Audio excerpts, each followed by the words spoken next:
Welcome to the Cross Border Interview Podcast, a podcast about getting out from behind the keyboard and just talking. Each week, we invite a guest or two to sit down and talk about their life and their work. I'm Christopher Brown, your host, and this is the Cross Border Interview Podcast featuring Town of Vegreville Councillor Taneen Rudyk. Our today's guest is three-term councillor for the town of Vegreville, Taneen Rudyk. Taneen, thank you so much for doing this. Greatly appreciate it. Thank you so much for asking me. It's a pleasure. Taneen, my first question for all municipal councillors or all elected leaders is, where does your sense of duty come from? I think that is something that I was raised with. Our family was always involved in the community, and the idea that you make things better right where you live is something that we were brought up with. And I think that's probably inculcated from the time we were little. Were your parents political? Yes. Yes, they are. And I guess in organized politics, but also in community building. So community building, I would say, was what I understood first. But I do have very vivid memories as a kid attending, I guess it would have been a protest. And I'm not even certain what it would have been protesting for. But as a young kid, 20% McKeck and Repent is ingrained in my memory. But my parents were both involved in local politics, community organizations, and it started with National Farmers Union, and then, of course, also in more organized politics. My dad was eventually elected as an MLA, and my mom was party president. So they were both very active in being campaign managers and running elections. And as a kid, at 12, I guess my dad was first elected. So this is how I grew up. Elected in the riding in Vegreville, I'm assuming? In Vegreville, yes. Yeah, in Vegreville, he was elected in 1986 and 1989, and then lost in 92. So this was all right in my formative years, I guess. So this is really, our house was small and our table was lively. So there was always discussion about a lot of issues at our dinner table. So you got to see the highs and lows of politics because as a politician, as a daughter of a politician, that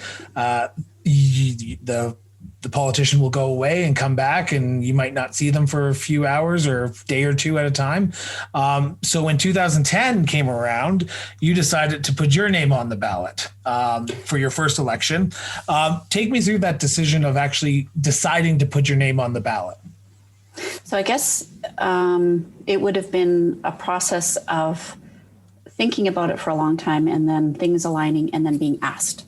So I've talked about this a lot as I encourage other women to run for politics too, is that a lot of times people need to be asked, particularly women, because life is busy. And for me, my family was still young. And it sort of came at a crisis point for me in terms of thinking that I always did want to run. That was always my goal. I think that was my yearbook. Future goal was to be the first female Prime Minister of Canada, but Kim Campbell got that honor, and I know that you've interviewed her. But I was diagnosed with MS, and I thought, I don't know how quickly this will progress, and I wanted to make sure that I had an opportunity to run. So I decided, and in a small community, you can run an effective campaign very quickly if people know you and you're active. And I had been very active in my community. So I decided to run. And the decision for local politics, because serving your community can happen in multiple levels. It can be school board, it can happen volunteerism, municipal, provincial, and federal. You chose municipal. Was there an issue that was happening on the municipal level that you said, you know what, this issue needs to be addressed, and I think I'm the best person to address it? No, there wasn't a burning issue at that time. I think it was more a case I was asked by a couple of people that had experience working locally and thought that I would transition well, because a lot of what I was doing was community building, exactly, volunteerism, very active, doing a variety of different things to make my community better. And as a part-time paid position, being able to actually change what was happening in some senses, or influence it, because a lot of people that get into municipal politics, particularly in small communities, are retired, and it's because they have time. But I was a busy younger mom. I guess I was younger then.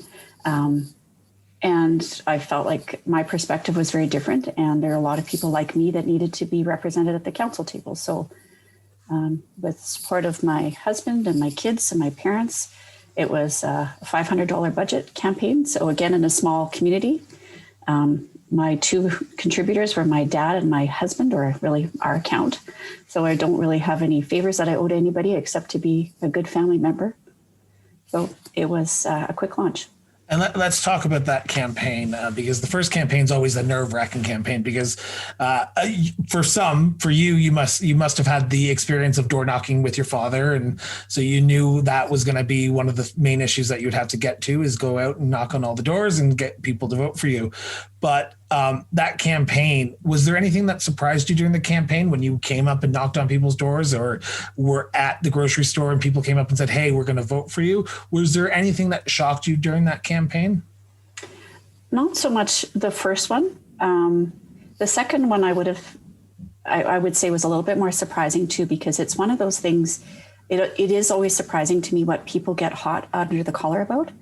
And some of the things that people get really upset about have absolutely nothing to do with municipal government. And I guess that just highlights that sometimes you think things will be very upsetting to people, and it's not at all what they're concerned about. But also surprising too, like you have no reason to understand why people will vote for you, or if they actually do. So that is always in the top of my mind when I'm talking to people. But it's a little bit hard because I am a very outgoing person, but I am shy.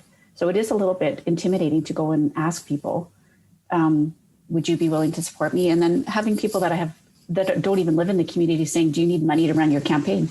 Like, well, no, actually, I'm okay. I just need to put a couple ads in the paper, and I've printed up a bunch of signs. I can reuse them the next time. But it's a little bit nerve-wracking too, because like I said, I'm a little bit reserved in some ways. So it's a little bit intimidating to ask people to support you.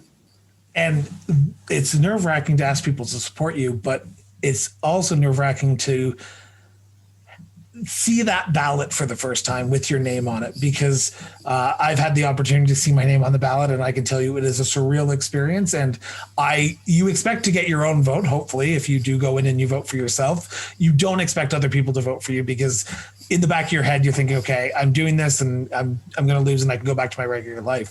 For you, going into that ballot box in 2010 in October, how was it to see your name on the ballot, and how surreal was it to say, hopefully people will vote for me? Well, it's one of those things too that like I said, I'd already imagined myself running at some point, and trying to explain to other people too, especially with municipal government, that you have the option to vote for up to 6 people, but you shouldn't if you have only one clear choice, because you don't want to dilute your own voice if you're very clear about who you want to vote for. And then myself going in there and seeing people that are my friends, my neighbors that are also running, and making sure that I'm not spoiling the ballot, because I've worked as a scrutineer. I've worked as, a campaign worker. I've worked actually on federal and provincial elections many times and had to deliberate whether or not it was a spoiled ballot. So looking and actually making sure that I was marking the ballot correctly was my really pointed point. And then afterwards, when I was successful, one of my kids, and the funny thing too, election night, there was no celebration. My husband was working out of town, so he had to vote in the advance poll.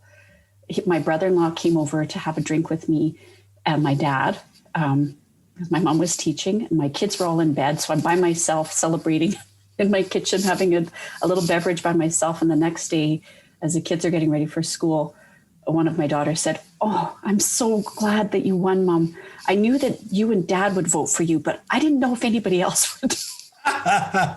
So I got to ask the question, do you remember who told you that you won? Was it like announced on a website, or was it someone who called you and said, congratulations, you are a councillor-elect now? I'm trying to think back, because you know what, it doesn't seem that long ago, but there wasn't Twitter. Yeah. And well, it was, but it wasn't really that prominent or used. I didn't have an account then, I don't think. And our local radio station wasn't in existence yet. I think I must have gotten an email. That's what I was waiting for, is an email to get the confirmation. And I had a phone call from this, from somebody that was maybe at the election count. That must have been how. I actually forgot. I don't remember. How weird is that? Yeah, you mentioned something, and I just want to clarify this for the listeners. You said that when you go in, you vote for 6 people. So the town of Vegreville is at-large district vote, correct? It is, yeah. And I think that's one of the things that's really different too. With a ward system in a city, for example, you have to appeal to the people in that ward, and there could be tens of thousands. Whereas, Vegreville is a small community. There's, 6,000 people, and you need to appeal to them all, young and old alike, going into seniors' homes. And that's the thing too, is that you're really running, and their second term, I can't remember how many candidates there were, but I want to say there were 19. Oh, wow. So obviously people felt we were either doing a poor job, or they felt that it was important that they get involved. And honestly, that's the whole part of democracy. We want to get a lively discussion about a variety of topics and make sure there's a lot of selection for people to make. Wow. And correct me if I'm wrong, because I've spoken to a few towns and Summer Village and cities. The mayor is elected separately. The council does not elect the mayor in Vegreville, correct? That's right. And I've had the good fortune in my 3 terms to be under 3 different mayors, 3 very different styles of leadership. And again, it is there are occasions where people have to vote from their elected body. So Reeves, chosen from a body of 6 or 7 elected officials. And it's a difficult tangle of egos and experience, and it doesn't always end up working out really well. So this is actually a better system, I think. And that's the great thing about municipal politics, I find, and I'd like to get your opinion on this, is you're one voice on a council of 7, these 6 councillors, 1 mayor.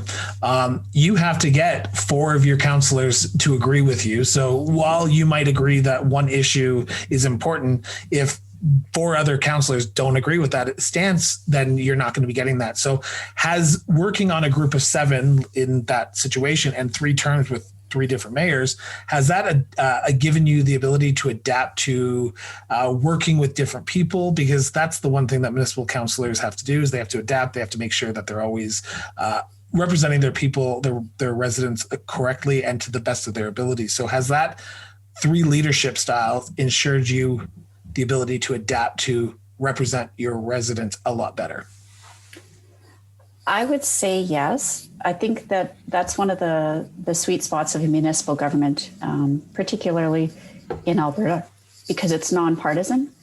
And one of the things that I enjoy the best, because the idea that, particularly in this climate currently, whether it's federally or provincially, I think a lot of discussions are very polarizing, and they're based on the idea that one person wins and another person loses, instead of really understanding that we work better when we can all listen to one another and come to a mutually agreeable decision. Now, that's not to say that there haven't been times where I've been approached by some councillors to vote this way and I'll support you on this decision. And when I've been approached by that type of wrangling, I find that personally very distasteful. I think it's more a case where I feel you debate what you're supposed to do in municipal government or in any decision. You are presented with a set of facts. You are given research by administration. You do your own research, then you come to the table with an open mind. You're supposed to arrive there without any preconceived ideas and debate the issue and emerge with a decision that's mutually acceptable. That isn't always the way that it happens. And I've had terms on council that have been extremely contentious and very, very hard to be a part of. There's been block voting, and you knew that there were secret discussions happening outside of the council chambers. A lot of things that I wouldn't agree with and couldn't share with the public because you're bound by the rules that govern you. Yeah. And so while I'm following the rules, I know that other people aren't. It's very hard to work in that kind of stressful situation. And, being told that I need to grow up. And I said, no, actually, I don't think it's a case of being a grown-up. I actually think it's more grown-up to understand what our role is. And it's not about currying favor and making decisions that benefit one group or another, that we're actually thinking about the community that lives here today and the community that's going to be here 30 years from today. So I don't make decisions that work best for me. I'm thinking what's best for my community. And I represent a lot of people that live here too. We have a lot to unpack with you because your career since 2010 has spanned the AUMA and FCM, and we'll get into those very quickly. But the one last question before we transition into those is stepping on the floor of the council chambers for the first time. What was that moment like for you? Because now the weight of the residents that have elected you are now on your shoulders to say, we trust you with budget, with taxes, with day-to-day decisions that are going to affect our lives. Because we've mentioned it briefly a bit here. Municipal politics is the frontline politics of politics. Garbage pickup, if it doesn't happen, they will call your councillor. If your water isn't turned on, they will call your councillor, especially in a small rural community as well. So stepping on that floor as the newly elected councillor for Vegreville, how was that? Well, I guess I took it seriously, and that's kind of my personality too, is that I take it seriously. So I do like doing the research, and I make copious notes. And I have a lot of documents that I've kept, even though I've shredded a lot too. And as much as a paperless world that we're supposed to be living in, I still like to write handwritten notes and just sort of capture what is happening so that I can remember, because I think it's serious. So I did feel that I was given people's trust and that I take it seriously. And so it was also a little bit humbling too, because I'm working with people that I respect, to be able to sit beside them. And, I joke now with our mayor, I often call him Your Highness. He doesn't like that as much as Your Worship, but there are honorific terms that come along with this office, and we all take each other personally, but there is some respect and some decorum that needs to happen, because I've seen what happens when it goes the other way. So I take it very seriously. That's awesome. In 2010, you were elected. If I'm not mistaken, and correct me if I'm wrong, in 2016, you decide to join the AUMA board, correct? Or am I incorrect on that statement? I think that's correct. I actually should have gone back and taken a look, but I think that's the right Well, you decide to join the AUMA board. Do you remember what made that decision, or was it just a progression of, I have something to give, and I believe that I can give it at the board level? And had there been a representative of the AUMA from the town of Vegreville before you? Not that I know of. I know that there has been an AUMA president in the past, in the distant past, not one that I was familiar with. But at that point, there was a gap on the board. And so they had sent out requests for submissions. And I thought, exactly as you had said, that I wanted to do a little bit more to represent our community. And that I think that's one of the things too, that you learn the longer that you're in this kind of position, that there are so many things that are similar. Doesn't matter where you live. Everybody likes to assert that their community is different and better. And of course they are, with their unique character. But a lot of things that are similar are the human issues around providing a good quality of life and being able to provide exactly what you referenced earlier, is that people need to be able to do the inglorious task of turning on the water and brushing their teeth every day and flushing to make things leave your house and have it be safe. And all people should have that right to those basic services. So I felt like there was something that I could offer, and that I had the energy and the time to be able to provide that. So in your own words, what is the AUMA to you? For me, the Alberta Urban Municipalities Association provides an opportunity for municipalities of all sizes to be able to speak in one voice to the provincial government, and a very needed conversation needs to happen in that format, because speaking one by one dilutes the individual issues instead of being able to have a more pointed point of access. And the Rural Municipalities Association represents the municipal districts and counties, and AUMA represents summer villages, towns, cities. But it needs to be that unified voice to be able to approach the province, because it's very easy to ignore a Vegreville, but it's much harder to ignore a body that represents all elected officials across the province. Because that's the one issue that municipalities might have today is, especially rural municipalities, and I want to get into this before we get into the FCM, is the town of Vegreville is part of one riding. And I use this as a provincial because we're talking about lobbying the provincial government here. It's part of one riding, so it's not going to potentially see a lot of finances put into that riding because it's so spread out, because Vegreville, Fort Saskatchewan, which is a provincial riding that you're in, it is a large riding, where Calgary and Edmonton have 10, 15 provincial seats. So the AUMA lobbies for those smaller urban centers, correct? Yeah, and I think even just what you're highlighting too is some of the challenges around being municipal leaders, because it is the frontline services that we provide. Ultimately, it's one taxpayer. People like to refer to that always, whether you're electing a municipal, a provincial, or a federal politician to represent your issues.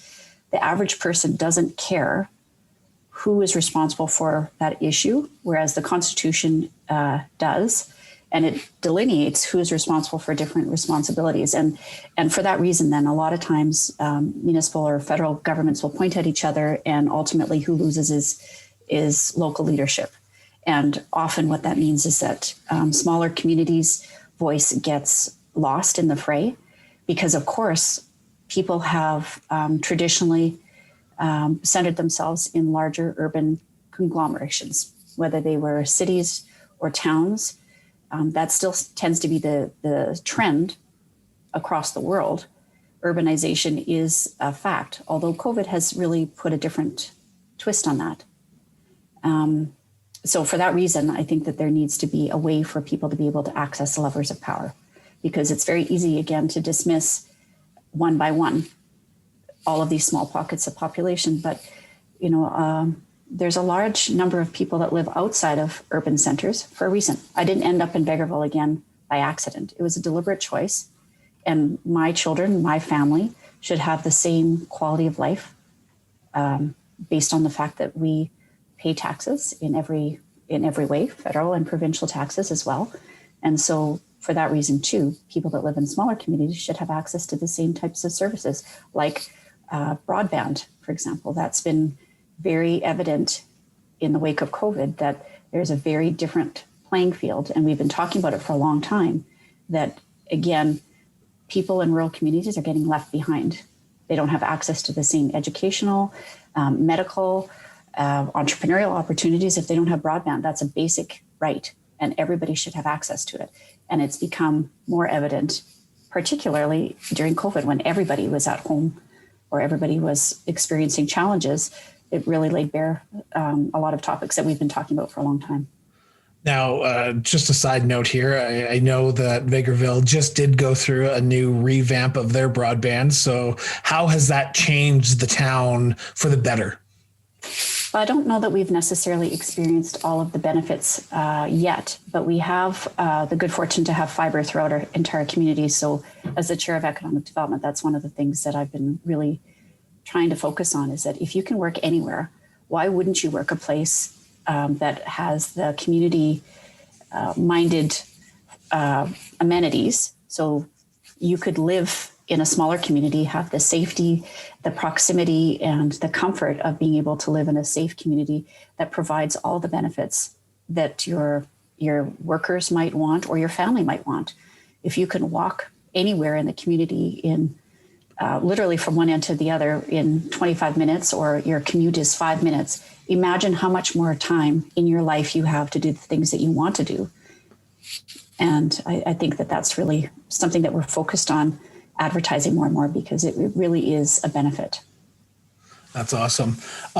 In 2017, a year after you've joined the AUMA board, you joined the FCM, Federation of Canadian Municipalities. This is one area that I want to take a lot of time into because it is such an important issue. Plus, also, it's an important organization, but also with a potential federal election coming up.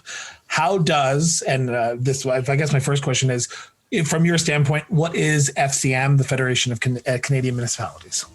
So Federation of Canadian Municipalities is an organization that represents about 90% of Canadians in communities of all sizes, from coast to coast to coast.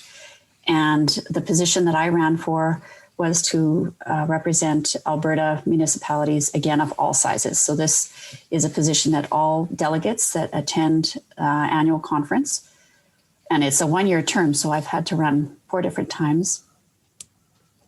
And you need to appeal to, again, a wide range of politicians. And I think what was exciting to me in that situation is that Alberta has had a contentious relationship with the Federation, as I would say. And I think it's really important that Albertans are represented in a way that is accurate. And you can be many things to be Albertan. I think Alberta is a province that has people that have come from all different places and brought their energy and their talent. And to depict us in one way or another does us a disservice, and it does the country a disservice.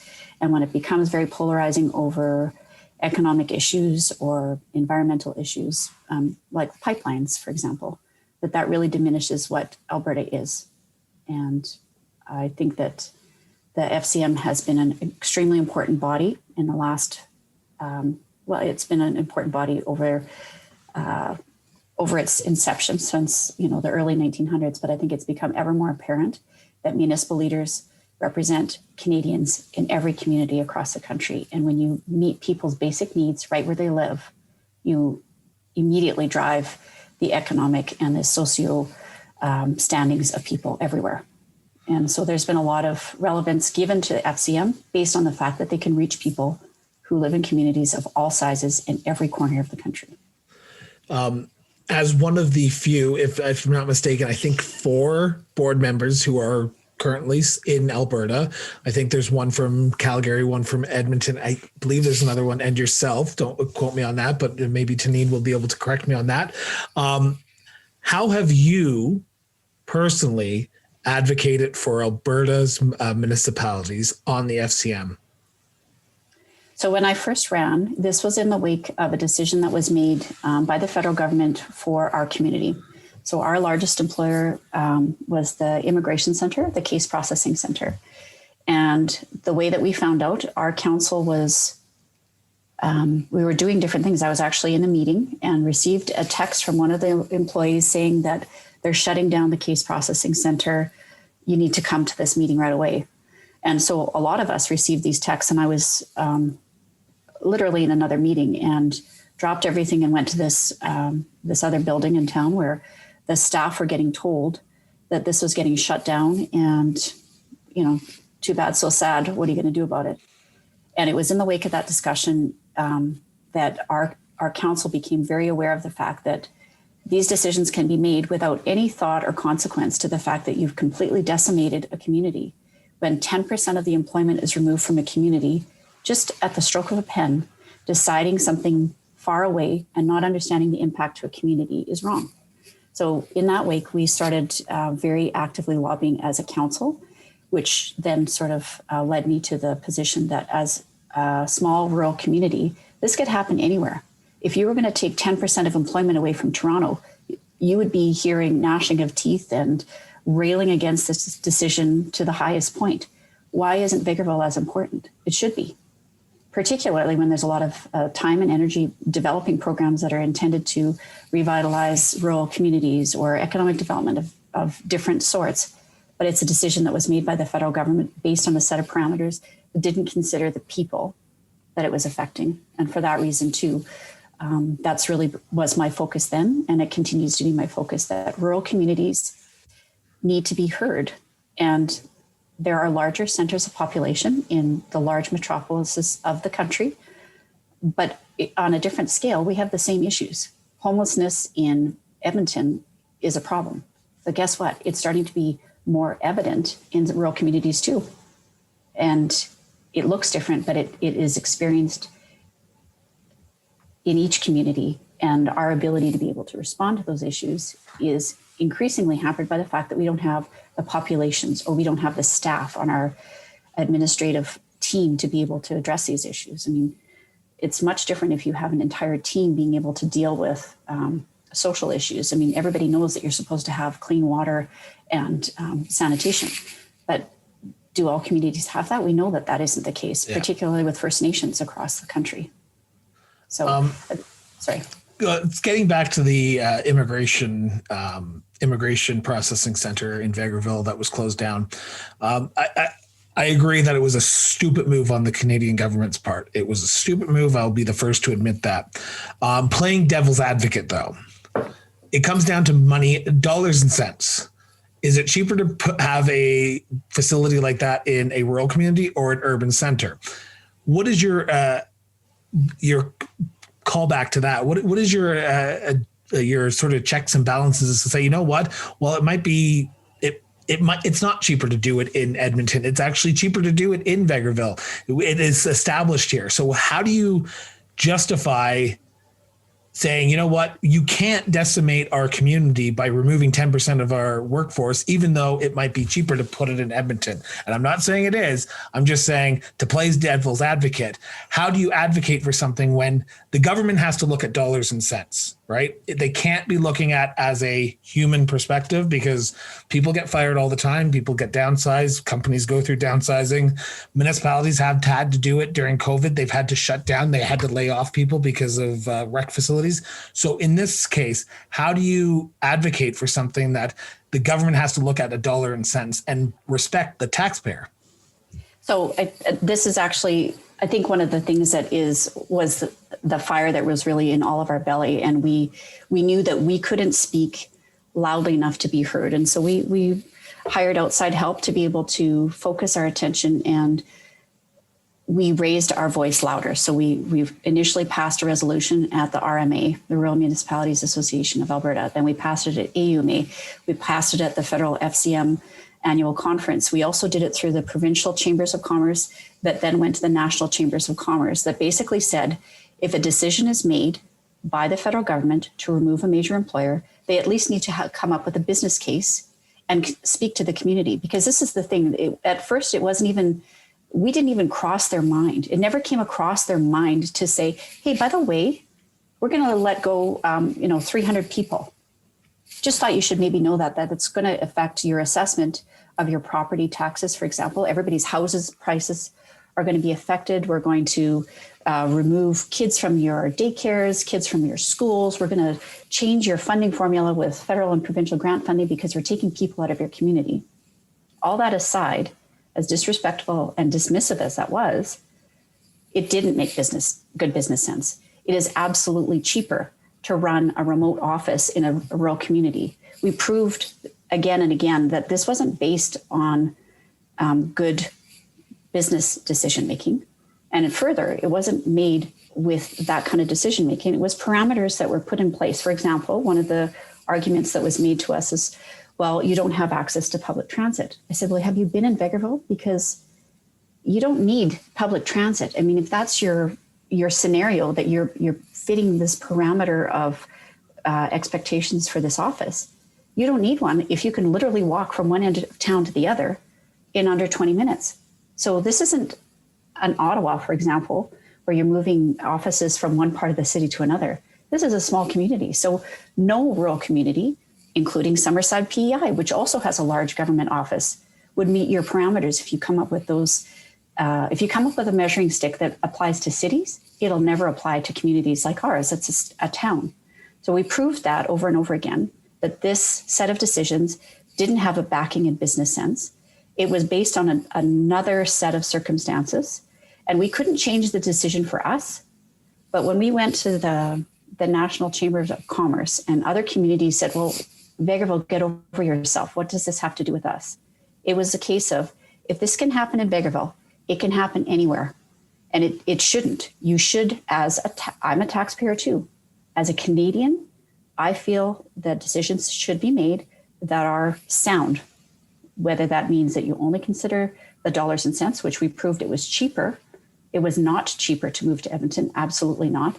They said that people couldn't work remotely. Well, COVID has shown that a lot of those people are working remotely, and they already were. And again, going back to the National Chambers of Commerce, they realized, wait a second, our community's on this list too. What if we lose that? And they hit the stall button and said, wait a second, this cannot happen. You need to change this, and it needs to be considered. And I think that there has been a real refocus on understanding rural communities differently. So we weren't able to stop the Immigration Center from closing, which is very unfortunate, but it's different than a private business making their decision where they locate, because there have been other large employers that have left our community before, and we can't change their mind. But the federal government is us. And that's the difference, is another order of government making a decision that affects a community is different than a business making a business decision and relocating their assets, because we pay those taxes too. And those are our people. There is no us and them. It is us. We're all part of that. So what is the, I hate to use this term, but I'm going to use it. What is the silver lining here? What is the change that you saw when you advocated for this?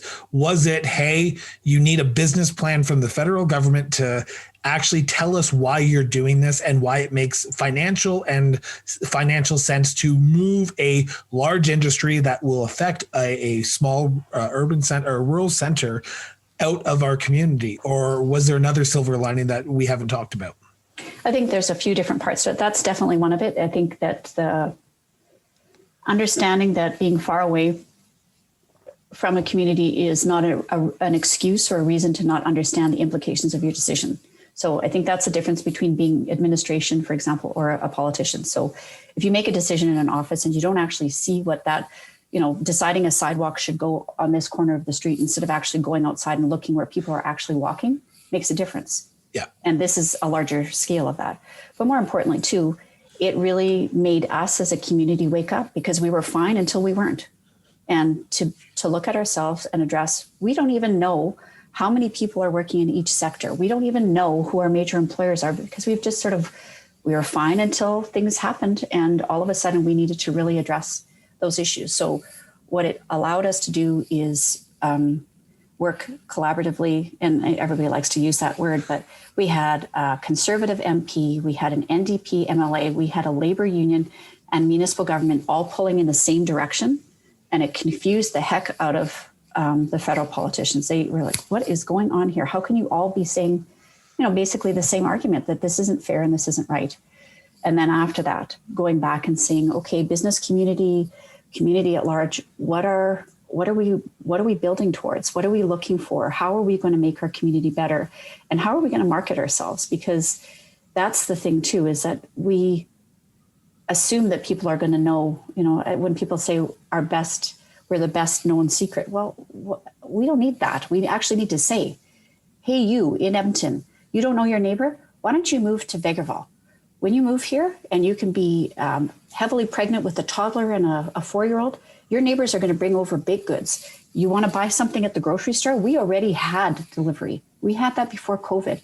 You call the pharmacy and you're a senior citizen, they'll deliver it to your house. You want something at the co-op store and they don't have it? Guess what? They'll bring in your safe free trade coffee with whatever beans you want. They'll bring it because they know that they're going to serve your needs. If you have a specific dietary concern, guess what? It's going to come here because you can affect the change that you want to in a small community. So I think that's one of the things that is most rewarding for me too. As a community, we've really nuanced our understanding of ourselves to be able to sell ourselves to other people as well, that we understand better who we are.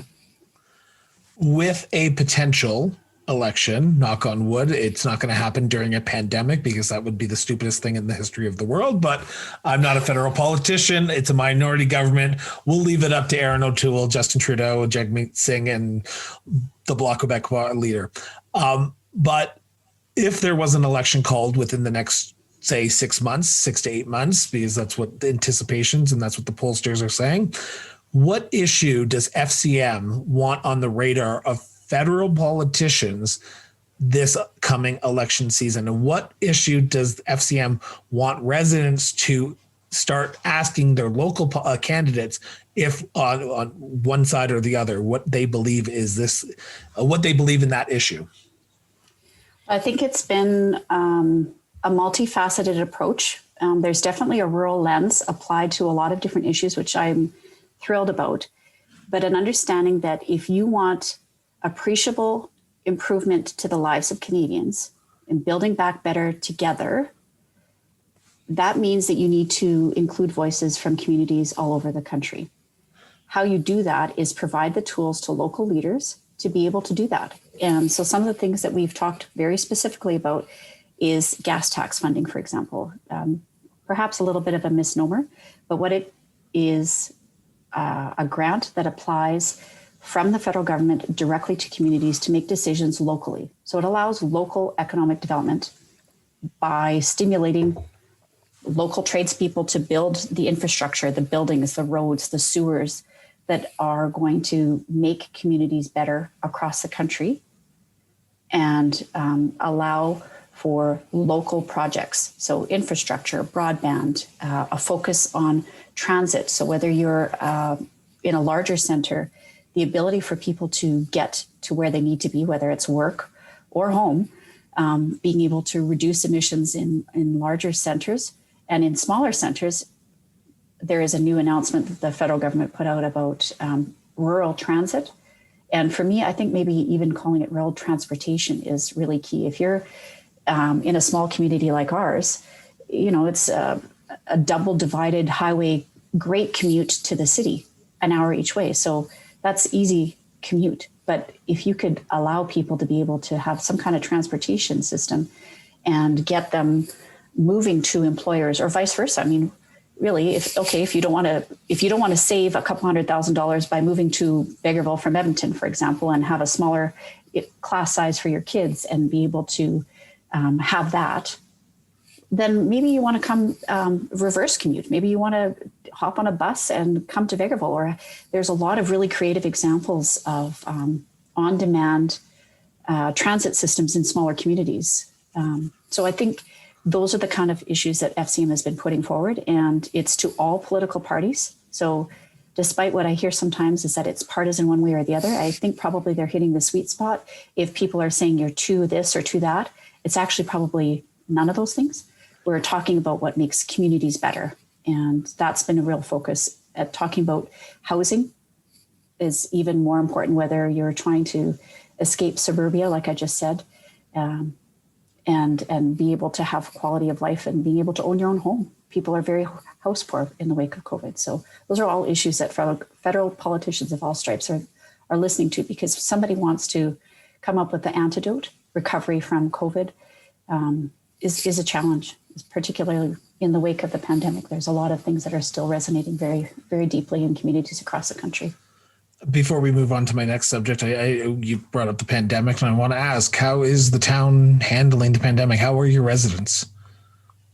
Well, it's been, so I said I'd take copious notes. And so I actually was just going through last year worth of meetings, and it really changed my reality. I have MS, like I said a while ago. So right at the very beginning of the pandemic, we had to move our kids home from university immediately because the threat to me was quite dire. It's a little bit more evidence driven now that I'm not as fragile as a senior as I thought I was. So that's good. But we really had to retreat and shorten our circle. In a small community like ours, we've been very fortunate to not have a lot of cases of COVID, but even just being able to advocate for testing and immunization in our community. Again, we're a hub for the region, so making sure that we've got a high population of senior citizen and making sure that we're not expecting people to go out of the community to get the testing or the immunizations that they deserve. Again, this assumption that you should have to go to a city, and whether it's Camrose or Edmonton to get an immunization is an extremely troubling situation if you're a senior citizen that doesn't drive, or you're not allowed to be around other people in your family, and expecting them to be able to travel like that has been a real challenge. But I think we've done remarkably well. People have taken it seriously. And even, like our masking bylaw too, we've had very contentious discussions on our council. But we decided, and I was early on, I haven't changed my position. I do feel like I've been kind of steady in that sense, that our job is to protect one another. And the way that we do that is by thinking of what's not good for me, but what's good for you. And that's been a really nuanced argument in some senses. But, I've received some really horrible, hateful messages to me personally about that too. And I just feel like, well, at the very end of the day, if we can go back to working normally and my adult children can resume some kind of normalcy, that would be great. But in the meantime, protecting each other is the most important. But it's been a tough slog. My husband's work very affected. My kids' university were paying the same for remote learning. I mean, I've got me working at home, a teenage son attending school, 2 university students, both laid off of their jobs.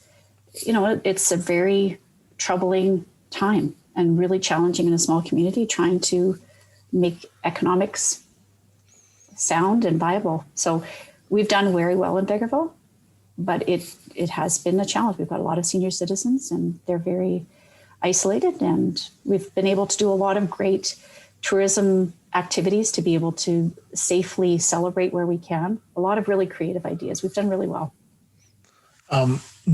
Yet again, we're closing in on the hour mark, and I know you're a busy person, so I want to get into the last set of questions here, because this is a topic that I didn't realize about you until we had our pre-interview, but you are the chair of Increasing Women Participation in Municipal Government.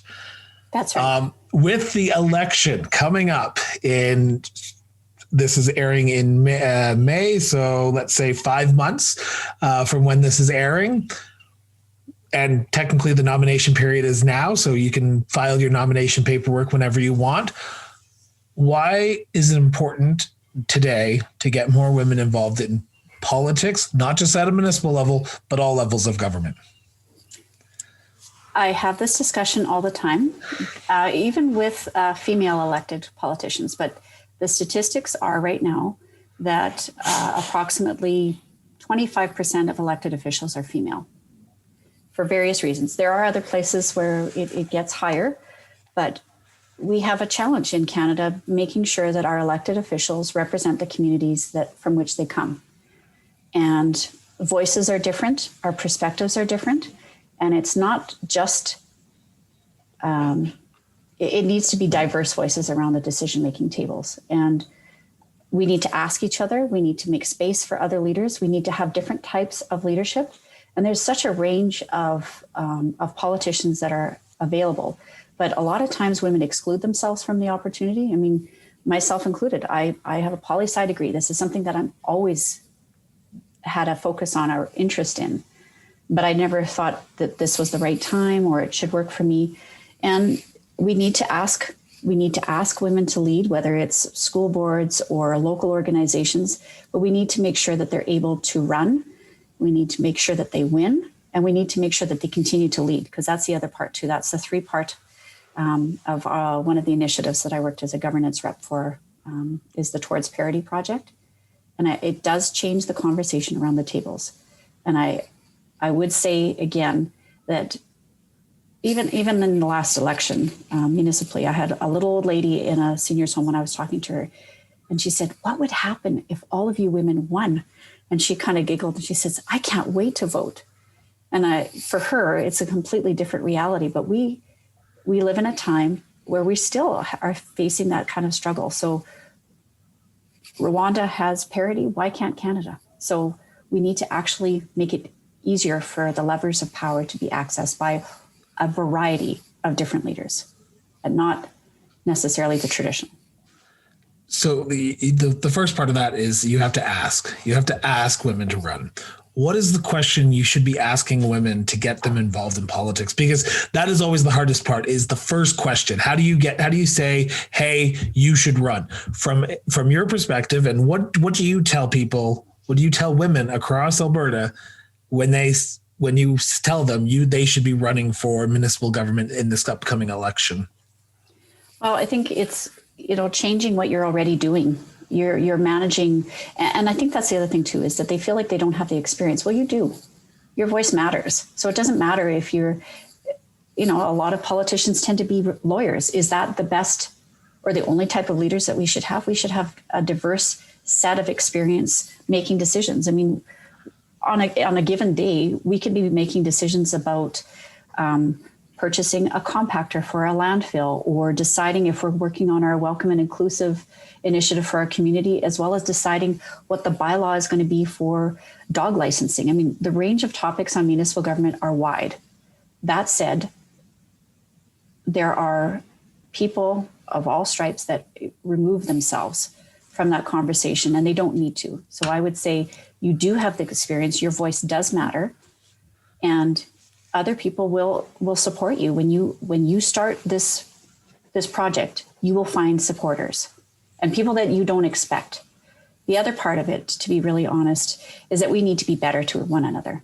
There's no excuse for the kind of derisive, horrible things that people receive in social media mostly. It's allowed people to sit at their keyboards and peck away and write horrible things. So it does become a challenge to say, yes, you should run. And by the way, you're also going to have to develop a bit of an armor. Because there are women that I know that have had their children threatened. They've been bullied, and the kind of things that I receive, I usually delete them. But I've had messages sent to me just recently that are horrible. And really, you would be shocked. You would be shocked. And I think that's the other thing too, is that we need to shine a light on it. So, Sarah Hamilton is a City of Edmonton councillor, and she started, labeling and showing people the kind of tweets that she gets. So I just want everybody to be better. If you disagree about an idea, let's debate those. But when it becomes personal, and I've had this on council too, let's debate ideas. We can disagree with one another, but if you become vile, you swear at me and you call me names, or you comment about my children or my husband or my family, absolutely unacceptable. Wow. So there is, and people will say that this doesn't happen. It does. It is ugly side of politics. So at the same time, I want to encourage people to ask women to run, encourage women candidates of all kinds. I want the other part of it to happen too, because I've seen a lot of comments from people, and they're not shy about it. They have no problem having their name attached to a news article and saying vile things that they wouldn't say to somebody's face. I want us all to be better. If you're going to debate an issue, do the research, take some time, think about it. And the other part is that we're all just doing our best. We're trying to meet a middle ground for a variety of issues and doing our best to represent people. And I have great faith in the majority of elected officials, that they come from a place of wanting to help their community. So even if I disagree vehemently with my colleague across the table, I will not call them names. I'm not going to undermine them. And I expect them not to do the same to me, that they will also see me as somebody worthy of respect, humanity, and dignity. You've just blown my mind, because I knew federal and provincial politicians get vile hate mail and derogatory things sent to them, but you never expect it on a municipal level, because you think there's a little bit more respect for people who you see in the grocery store, or from down the street, or 4 neighborhoods over. So it's mind-blowing that this is happening even on a municipal level as well. Well, and I think one of the things that I would say, I said we want women to run, we want them to win, and we want them to lead. We want them to continue in this role, because it's important that not only you get this experience, because if you're going to leave corporate leadership and move into politics, and you find out very quickly that the kind of garbage that you have to put up with, and not the kind that gets picked up by sanitation crew and taken to the landfill or recycled, like, it's surprising the way that we get treated.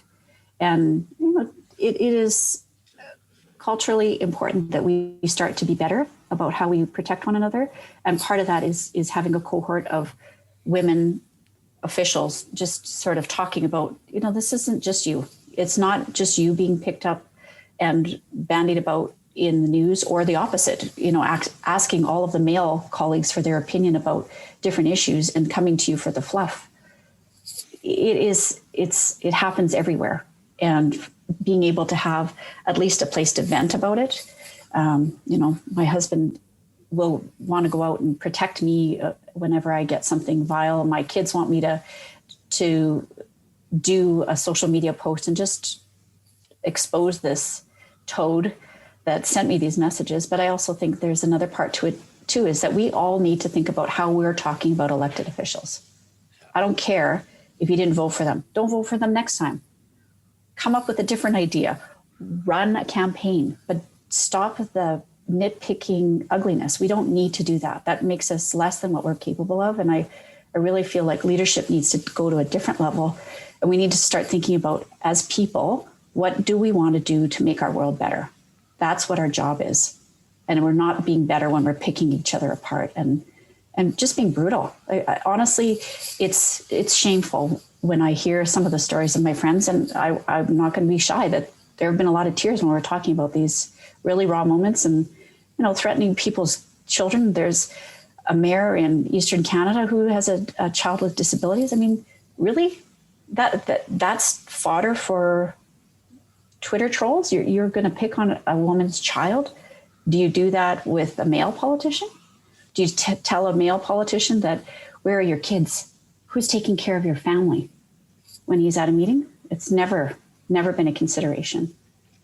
So I think we can be better, and I know we can be better. And I've seen examples of really high level discussion, respectful discord, and really mature deliberation about issues. And I know we can do that. I've been open about this since day one. I think social media has been the downfall of society, because it has given the voice to internet people who are so vile and so ridiculous that it is become a new game to them to attack people and attack it. Like you said, if you're attacking someone's child who has a disability, I don't care who that person is, you are the low life of this society. And I think, and yet again, I know you can't say this potentially as a counselor, but I'm going to say this: social media has not been a friend to society. And I believe that, and I know I get I contacted you through social media. There is this like double-edged sword to it, but for the majority of it, it is so notoriously bad, because people are so keyboard warriors in today's society that they think they can put whatever they want out there and just expect that it's going to be not affect them in any way, because they're attacking someone else and they're not feeling the consequences of saying it face to face like you and I are right now. So, well, and I think we need to call it out. We do. I agree with you. We need to call it out. And I think that's the thing too, is that, I debated about, should I say anything? And I texted my colleagues and I said, did anybody else receive this kind of message? Because this is somebody that had access to me, because I do have my filters on, and I'm very careful too. I think there's another part to it.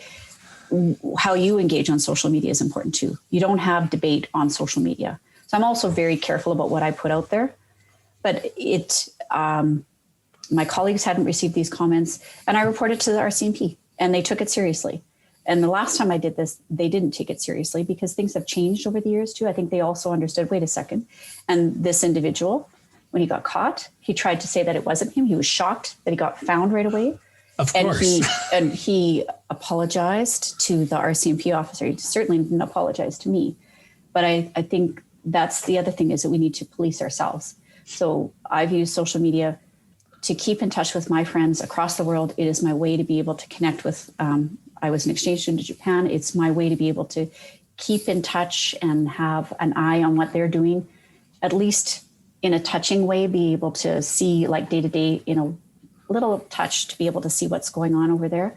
but we have a responsibility too. And I think that's the other part too, is that everybody feels that they have the right to express their opinion. And I would say you don't. If your opinion is based on misinformation and doesn't consider fact as the basis, no.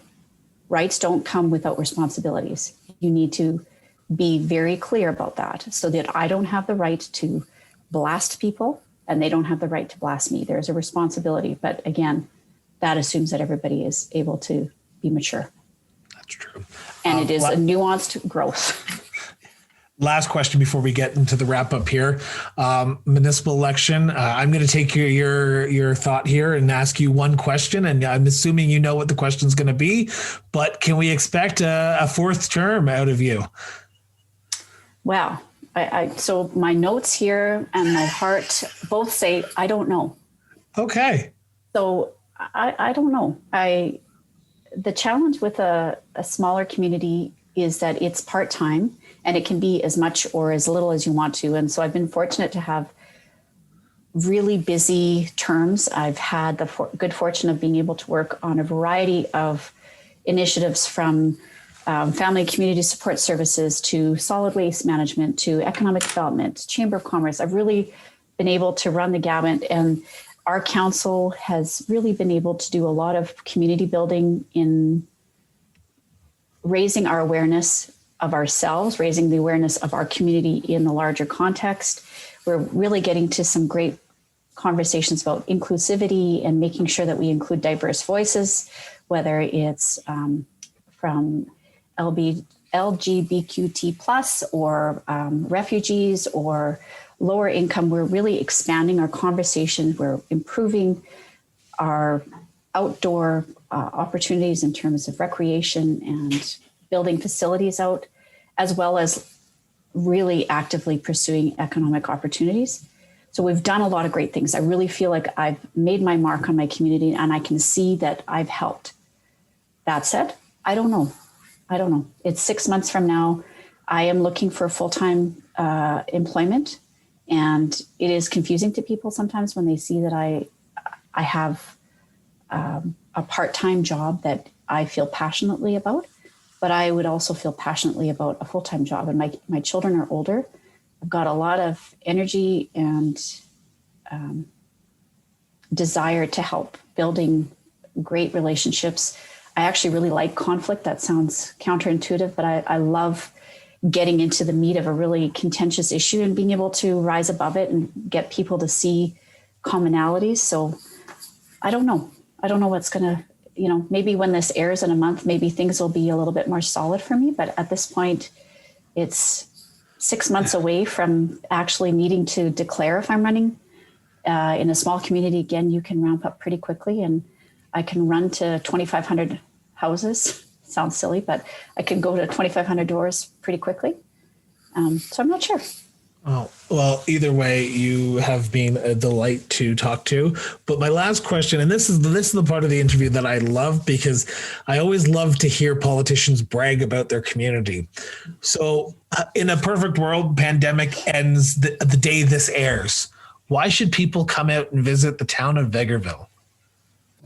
Well, or even better, why should people move to the town of Vegreville? You've talked about it briefly beforehand, but this is the point in time when you can preach about your community to your heart's content.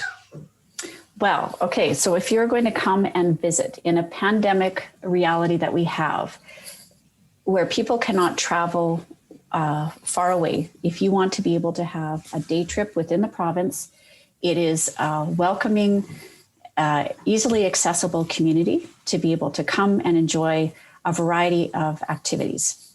There's a range of shopping opportunities. There's a range of visiting opportunities, not the least of which is, of course, our beautiful Pisinkia, which is our Ukrainian Easter egg, a marvel of engineering and artistry that is able to spin in the wind. So I would encourage people to at least come out and visit the egg. And while you're here, there are lots of opportunities to be able to hop on one of our, borrow a bike and ride the trail into the metropolis downtown of Vegreville and see some of our local shopkeepers, spend some money locally because you know that you're actually going to be helping small businesses and families support one another.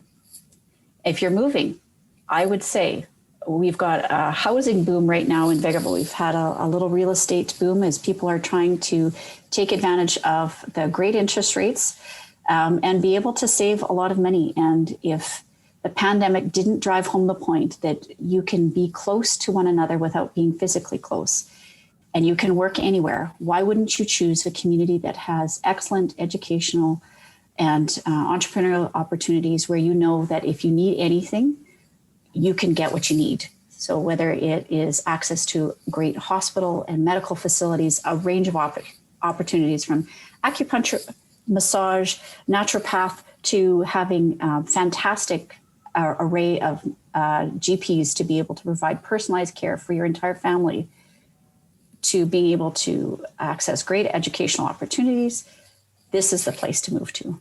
Vegreville has the options for families, people that are going to be maybe liquidating their assets out of a house in a bigger center and moving to a community where you can be able to walk the trails and play pickleball and pursue all of your recreational pursuits in a very easily accessible community. I would say do it. And if you're a business, you want access to rail, you want access to the Ports to Plain Highway 36 going from northern Alberta all the way to Mexico. It's just a hop, skip, and a jump down the road. We also have the Highway 16 corridor, and we're close to international airports. So we've got some very big conversations happening with big investors and in the industrial hemp industry, and really capitalizing on our agricultural opportunities. So come to Vegreville. Awesome. Well, Councillor, I want to thank you so much for this. I apologize for running a little bit late, but behind, I apologize, but we have dived into a lot of subjects. So to my listeners who are still listening, I will be linking the councillor's Twitter handle on in the show notes, and also her bio that is found on the Town of Vegreville's website, and the Town of Vegreville's website on the show notes as well. Councillor, once again, thank you so much for doing this. Oh, it was a pleasure. Thanks for asking me, and I will look forward to having you out to Vegreville, and we'll make sure that we feed you well. That is one other thing that we can guarantee. Thank you once again for listening to the Cross Border Interview Podcast. If you love this episode of the Cross Border Interview Podcast, head over to iTunes or wherever you get your podcast and subscribe, rate us, and leave us a review. All the links to our social media accounts are in the show notes, or visit www.crossborderinterviews.ca. The Cross Border Interview Podcast was produced and edited by Miranda Brown & Associates Incorporated. Be sure to tune in for our next episode of the Cross Border Interview Podcast. Once again, thank you. Bye-bye.